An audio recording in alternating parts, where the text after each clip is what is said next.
말씀은 데살로니가전서 2장 7절에서 12절까지의 말씀입니다.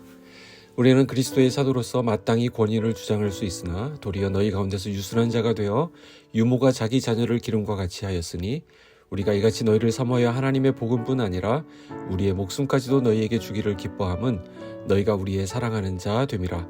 형제들아, 우리의 수고와 애쓴 것을 너희가 기억하리니 너희 아무에게도 폐를 끼치지 아니하려고 밤낮으로 일하면서 너희에게 하나님의 복음을 전하였노라. 우리가 너희 믿는 자들을 향하여 어떻게 거룩하고 옳고 흠없이 행하였는지에 대하여 너희가 증인이요 하나님도 그러하시도다. 너희도 아는 바와 같이 우리가 너희 각 사람에게 아버지가 자기 자녀에게 하듯 권면하고 위로하고 경계하노니 이는 너희를 부르사 자기 나라와 영광에 이르게 하시는 하나님께 합당히 행하게 하려 함이라. 아멘. 할렐루야. 좋은 아침입니다. 4년 전 오늘 빗소금 강육교회 설립 예배가 있던 날입니다. 그러니까 오늘 3월 2일은 우리 교회의 생일이 되겠습니다. 주님의 교회를 세우시고 지금까지 인도하신 하나님께 영광을 돌립니다.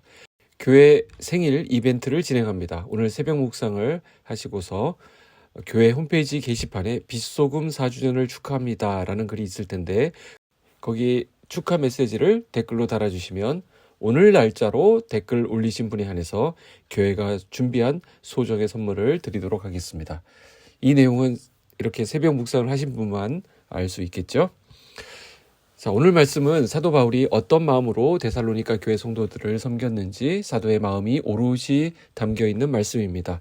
7절 다시 한번 보실까요? 우리는 그리스도의 사도로서 마땅히 권위를 주장할 수 있으나 도리어 너희 가운데서 유순한 자가 되어 유모가 자기 자녀를 기름과 같이 하였으니. 바울은 당연하게 자기가 사용할 수 있는 권위를 주장하지 아니하고 도리어 유순한 자가 되어서 유모가 그 자녀를 기름과 같이 하였다라고 말씀하고 있습니다. 유모는 기르고 먹이고 양육하는 사람입니다. 군대에서 만나게 되는 조교와 또 유모는 큰 차이가 있습니다.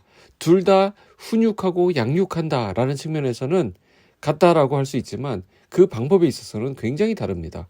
군대의 조교는 규율과 권위로 훈육하지만 유모는 유순한 마음으로 양육합니다.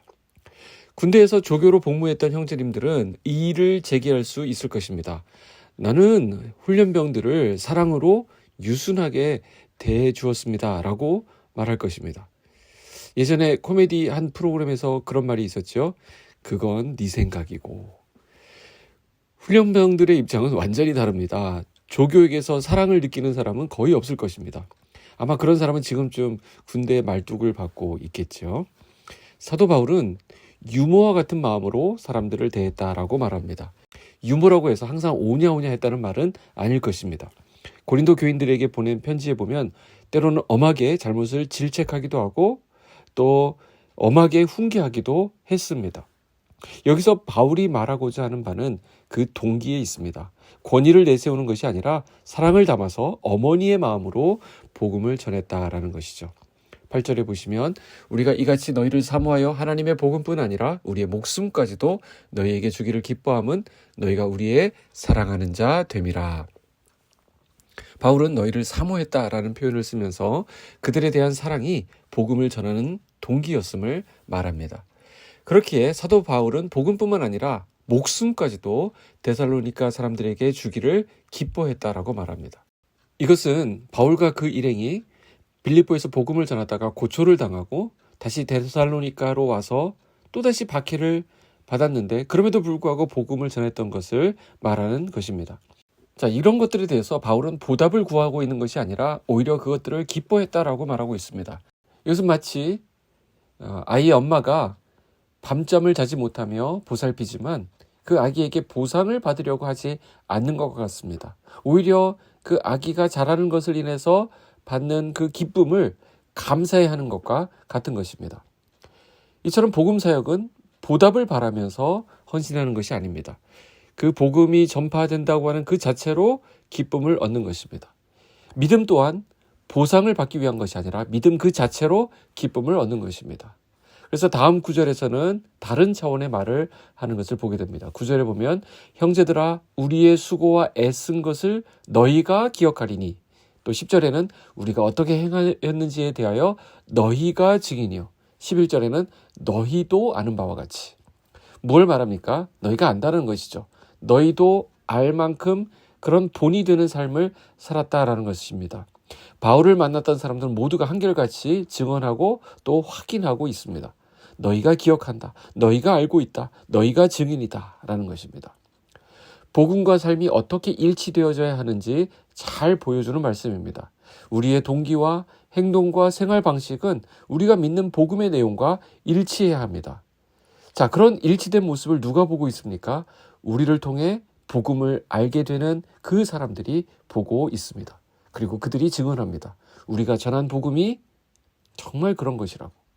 그들이 나에게 전해준 이 복음은 그들의 삶을 통해서 확증되고 있다라고 말할 것입니다.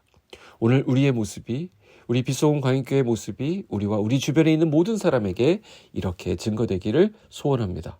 12절을 보시겠습니다. 이는 너희를 부르사 자기 나라와 영광에 이르게 하시는 하나님께 합당히 행하게 하려 함이라. 자, 이것이 바로 우리를 부르시는 하나님의 뜻입니다. 우리를 칭찬하고 인정하고 있는 그 소리를 누가 가장 좋아하실까요? 그렇습니다. 하나님이십니다. 하나님은 누군가 우리를 칭찬하고 있으면 그 소리를 들으시면서 그렇게도 좋아하신다는 것입니다. 오늘 저와 여러분의 삶을 통해 하나님을 이처럼 웃게 해드리는 날 되기를 축복합니다. 하나님께 기쁨이 되는, 하나님께 영광이 되는 아름다운 오늘 하루가 되기를 주님의 이름으로 축복합니다. 기도하겠습니다. 하나님 아버지 감사합니다. 우리 빛소금 광영교회를 4년 전에 세우시고 지금까지 인도해 주심에 감사드립니다. 오늘보다 내일이 더 아름다운 교회가 되게 하시고 오늘 주신 말씀처럼 우리 주변으로부터 칭찬 듣는 교회 되도록 인도하여 주시옵소서.